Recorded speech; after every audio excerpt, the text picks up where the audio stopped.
Time now for your forewarned weather with Chief Meteorologist Alana Brophy. Hey, look, you may not be able to forecast what's going to happen in Washington day to day, but Alana has a good idea of what's going to happen here in Utah, don't you? Yes, and I wouldn't want that job. I'll stick to the Beehive State. Right. That's my forte, Brian. And we're talking about different stories in the north and the south, southern half of the state dealing with cloud cover and some showers moving through because of that upper level low that brought wet weather to northern Utah for the weekend, but now unsettled conditions as we make it through the week in southern Utah. Quieter in the north.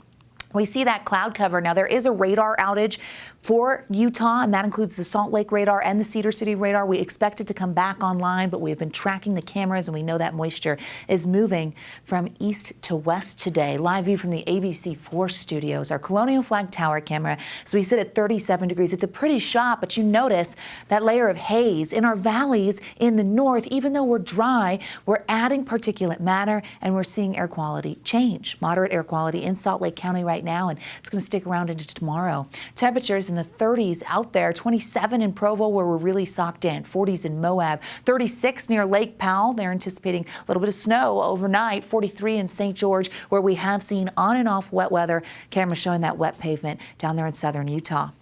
Along the Wasatch Front, you're going to notice those numbers falling into the 20s pretty quickly tonight if you have to step out. 28 by 8 p.m. with mostly clear skies. By ABC4 News at 10, we're in the mid-20s. It's cold, very similar to where we were yesterday. We don't see much when it comes to fluctuation with the temperatures this time of year when we have high pressure and control. That inversion sets up and it stops us from really warming. As we look at air quality, we're anticipated to continue the decline in Salt Lake and Utah County as we head towards our Wednesday. Unhealthy air for sensitive groups noted there. Moderate air for the rest of the Wasatch Front and on the eastern side of the state for the Basin, Duchesne County, Tooele and Box Elder County.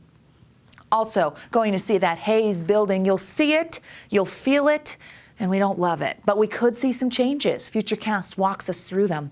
That upper level low wants to pull to the east. As it does, it's got counterclockwise flow around it, so we keep moisture churning in south central and southeastern Utah. Here we are by 11 p.m. with snow in the mountains, and we know the potential for snow in some of our valleys. Look at that over towards Garfield and Kane County, so Kanab and the Four Corners area by 6 a.m. That cold air settles in. Quiet in the north, but then by noon, we see that wet weather lingering towards Lake Powell, near Blanding, and then again towards Highway 89 in the Kanab area where we could get some measurable snowfall. Keep an eye on that. As that low pulls away, we dry out, which means Thursday is our target day for a quiet day throughout the state. Could be just quiet before another storm day. We step back and you see that wet weather moving in to the Pacific Northwest. We get a more westerly flow. We're going to drag some of that moisture in.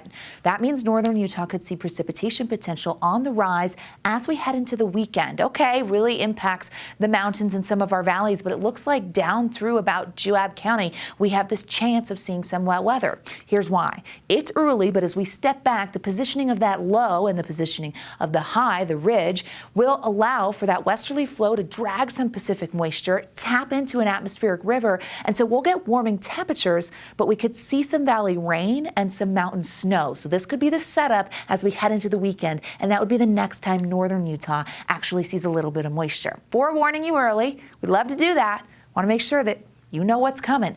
30s for tomorrow, so very similar to where we were today with inversion conditions, teens and 20s overnight. 30s and 40s on the eastern side of the state where wet weather will prevail due to that upper level low. Lake Powell, Kanab will also see those conditions. 52 in St. George where an isolated shower is possible, but that low is starting to pull away. Warming trend, I like that. Do you like that? So much that you want to pull out the golf clubs? Maybe. It's a 70 next Tuesday. We'll see if that shapes up. Wasatch Front showing the 30s. I think some mixing by Friday ahead of the potential of some atmospheric river moisture could bring the temperatures to the 40s and 50s.